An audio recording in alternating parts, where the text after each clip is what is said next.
কেনাকাটার অল্প কিছু বাকি ছিল, তো তারপর আমরা এখন চলে এসেছি এখানে চা খেতে। তো জামাইবাবু চা খাওয়াতে নিয়ে এসেছিলো। এখানে এই চাটা কিন্তু খুব ভালো করে, তো আগের বার এসে খাওয়া হয়নি, তাই এখানে চলে এসেছি। এখন চা দিচ্ছিলো, তো চাটা মানে খেয়ে কি বলবো, এত ভালো লাগলো, সত্যি খুব সুন্দর চাটা হয়েছিল।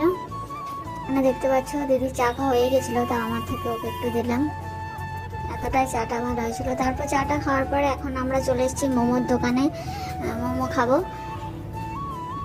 কতদিন ধরে মোমো খেতে ইচ্ছা করছিল, তো যাই হোক তারপরে চলে এসেছিলাম এখানে ফুচকার দোকানে, ফুচকা খাবো করে, কিন্তু ফুচকা নিয়েছিলাম চাট, আর এদিকে ভাই নিয়েছিল পনির রোল, তো সেটা দিদিকে দিল। আমার পনির কিন্তু খুব একটা পছন্দ নয়, তাই আমি চাটটা নিয়েছিলাম। তারপরে আবার যাব বাজারে। তো এই যে দেখতে পাচ্ছ আমাদের কমপ্লিট।